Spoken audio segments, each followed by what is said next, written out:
Jai Hind aspirants, I Ruby Thakur welcome you to SSB Crack Exams channel and I am here with a new topic। तो आज हम बात करेंगे एक movement के बारे में जिसका नाम है 50501 movement.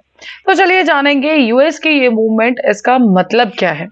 So thousands of protesters इकट्ठे होते हैं एट कैपिटॉल एंड यूएस में प्रेसिडेंट्स डे था एंड उसी में डोनाल्ड ट्रंप जो हाल ही में प्रेसिडेंट बने हैं यूएस के, उनके अगेंस्ट जो उनकी पॉलिसीज हैं या जो उनके एग्जीक्यूटिव ऑर्डर्स है जो काफी ज्यादा न्यूज में रह भी रहे हैं इतने टाइम से, उन सब के खिलाफ जो एक आवाज उठाई गई वहां के लोगों से। So yes, that is this movement. अब इसका नाम ऐसा क्यों है, इसका मतलब क्या है, इसके बारे में हम आगे डिटेल में जानेंगे। डन। सो आगे प्रोटेस्ट जो था ये ऑर्गेनाइज किया गया बाय द 50501 मूवमेंट। डन। तो 50501 बात करें तो एक तरह का ये ग्रुप है और ये किस चीज का पार्ट है, ये जो रेजिस्टेंस चल रही है ट्रंप के against. Done. And it's not अकेले ट्रंप के अगेंस्ट, ऑल्सो जो बिलियनियर हैं एलॉन मस्क, उनके जो डिसीजंस है उनकी भी जो स्टेटमेंट्स आ रही है, बिकॉज यहाँ पे माना जा रहा है अगर आप सबको पता है तो एलॉन मस्क जो है वो डिपार्टमेंट ऑफ गवर्नमेंट एफिशिएंसी बनाया गया था एक अलग से, एंड उसी के अंदर बेसिकली अगर बात किया जाए तो एक जो सारी की सारी चीजें जो स्टेटमेंट्स अभी हाल ही में भी हमने देखा, तो लोगों को लग रहा है कि एलॉन मस्क गवर्नमेंट के अंदर कुछ ज्यादा ही इन्वॉल्व है इन द पॉलिसीज। तो 5050 जो मूवमेंट है वो यूएस के अंदर आधे से ज्यादा स्टेट्स के अंदर चल रही है, कैलिफोर्निया से लेके टेनेसी, मैसाचुसेट्स, तो इनके अंदर सबके अंदर ये मूवमेंट ऑलरेडी चली रही है। नॉर्थ ईस्ट पार्ट जो यूएस जहां पे इतनी ज्यादा ठंड है, पूरा फ्रीजिंग टेम्परेचर है, लोग वहां पर भी इकट्ठे हो, तो आप सोच सकते हैं कि कितना ज्यादा रेजिस्टेंस है अगेंस्ट ट्रंप के लोग जो उससे एक हार्श क्लाइमेट से भी पीछे नहीं हट रहे हैं। तो बॉस्टन कॉमन वहां पर लोग इकट्ठे होते हैं और सिमिलर डेमोन्स्ट्रेशन हमें देखने को मिलते हैं हार्टफोर्ड, न्यूयॉर्क सिटी के अंदर भी। डेनवर के अंदर 1000 लोग प्रोटेस्ट के ऊपर उतरते हैं और इश्यूज क्या हैं, चाहे वो वुमेन रिप्रोडक्टिव राइट्स के ऊपर, एलजीबीटीक्यू राइट्स के ऊपर, इमिग्रेशन के ऊपर, जो भी हमें पॉलिसीज देखने को मिली, इन सब के लिए ही ये प्रोटेस्ट चल रहे हैं। नॉक्सवाइल के अंदर भी लोगों ने प्रोटेस्ट किया फेडरल कोर्ट हाउस के आगे एंड बोर्ड्स के ऊपर लिखा था Musk wasn't on the ballot and no felons no Elons. So basically लोगों का रेजिस्टेंस, जैसे कि मैंने आपको बताया, प्रेसिडेंट ट्रंप की जो ऑर्डर्स है उनके अगेंस्ट और जो एलॉन मस्क रोल प्ले कर रहे हैं पॉलिसीज के अंदर, तो लोगों को वो बिल्कुल पसंद नहीं आ रहा है। इन योवा जो प्रोटेस्टर्स इकट्ठे होते हैं वहां पे लिखते हैं प्रेसिडेंट मस्क मस्ट गो।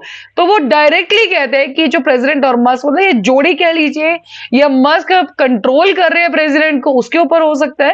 तो ये सारी चीजें यहां पर चल रही थी। वेस्ट कोस्ट के ऊपर भी पालो अल्टो प्रोटेस्टर्स ने टारगेट किया टेस्ला डीलरशिप्स को। तो ये सब चीजें वहां पर जो प्रोटेस्ट है, ये पूरा सिनेरियो वहां पर है। अब बात करते हैं 50501 मूवमेंट को थोड़ा इलेबरेट में समझते हैं। तो दैट इज द 5051। देन तो मूवमेंट जो एक पॉलिटिकल एक्टिविस्ट ग्रुप है उन्हीं के द्वारा ऑर्गेनाइज है एंड उस एक्टिविस्ट ग्रुप जो है उनका बेसिकली ये नाम ही है उनका, एंड यूनाइटेड मतलब जो सिटीजंस हैं यूएस के, उनको यूनाइट करना और जो ट्रंप के अगेंस्ट, जो ट्रंप के पॉलिसीज है उनके अगेंस्ट अपनी आवाज उठाना, ये मेन इनका सिनेरियो है। तो इसका जो फुल फॉर्म का अगर मतलब है 50501 का मतलब 50 प्रोटेस्ट 50 स्टेट्स के अंदर और एक दिन के अंदर, मींस 50 प्रोटेस्ट 50 स्टेट्स में और 1 डे ना। तो इसका जो शॉर्ट फॉर्म उन्होंने बनाया 5051। सो ये रिस्पॉन्स क्या है, जो उनको लगता है कि जो पॉलिसीज आ रही है वो एंटी डेमोक्रेटिक है, इलीगल एक्शंस हैं, एग्जीक्यूटिव ऑर्डर्स जो आ रहे हैं वो इलीगल है, डेमोक्रेसी की जो वैल्यूज है उनके अगेंस्ट वो चल रहे हैं, और ये सेकेंड नेशन वाइड कैंपेन है, ये जो मूवमेंट है देन जो एग्जीक्यूटिव एक्शंस के जो अगेंस्ट में आवाज उठा रहा है। देन तो इस पर्टिकुलर मूवमेंट से वो चैलेंज कर रहे हैं पॉलिटिकल एस्टैब्लिशमेंट को, कॉन्स्टिट्यूशनल वैल्यूज को वो एडवोकेट कर रहे हैं कि हमारी वैल्यूज ये बोलती है, डेमोक्रेसी ये बोलती है, एंड वहां पर चल क्या रहा है। Then so it originated from the R50501 subreddit movement जो है एकदम से सोशल मीडिया के ऊपर भी बहुत ज्यादा व्यूज एंड ऑल फॉलो करती है।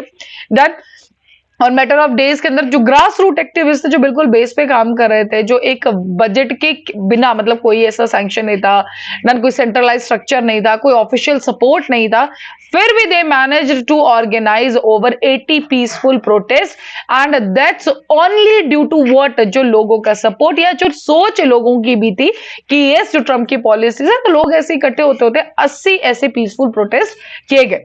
एंड कॉल किसके लिए, American working class to stand up against what they see as the erosion of the democratic institutions, civil liberties and the rule of law। तो यस यही चीज बोली जा रही है कि जो एकदम डिक्टेटरशिप वाला काम हो रहा है, डेमोक्रेसी के ऊपर ध्यान नहीं दिया जा रहा है, डेमोक्रेटिक प्रिंसिपल्स पे ध्यान नहीं दिया जा रहा है, तो उसके खिलाफ एटलीस्ट सबको आवाज उठानी चाहिए। पोरस ब्लैक जो कि ऑर्गेनाइजर भी है DC chapter of the 5050 movement के, उन्होंने भी प्रोटेस्टर्स को यही कहा कि यस हम सबको साथ मिलकर कॉन्स्टिट्यूशन को अपहोल्ड करना है, डन एंड कॉन्स्टिट्यूशन के लिए ही हमें काम करना है। जो चीजें कॉन्स्टिट्यूशन में प्रिस्क्राइब्ड है, जो वैल्यूज वहां पे प्रिस्क्राइब्ड है, हमें उन सब चीजों के लिए काम करना होगा, आवाज उठानी होगी। So this was actually the 50501 movement. अभी आपकी स्क्रीन पे एसएसबी इंटरव्यू का कोर्स हर महीने बैच आप ज्वाइन कर सकते हैं। साथ ही having the courses for NDA CDS AFCAT आप एनरोल कर सकते हैं, और जब भी आप एनरोल करेंगे तो डिस्काउंट कोड जो कि वॉरियर 10 आप यूज करना ना भूलें। जैसे आप इस कोड को यूज करेंगे you will be getting the 10% of on that particular course. So that's all for the day. Thank you so much for watching. जय हिंद, जय भारत। अगर आप एक डिफेंस एस्पिरेंट हैं और SSB interview, NDA, CDS, AFCAT जैसे एग्जाम्स के लिए प्रिपेयर कर रहे हैं तो आप एसएसबी क्रैक एग्जाम्स के कोर्स को चेक करना ना भूलें। आप हमारी लर्निंग एप्लीकेशन को गूगल प्ले स्टोर से भी डाउनलोड कर सकते हैं।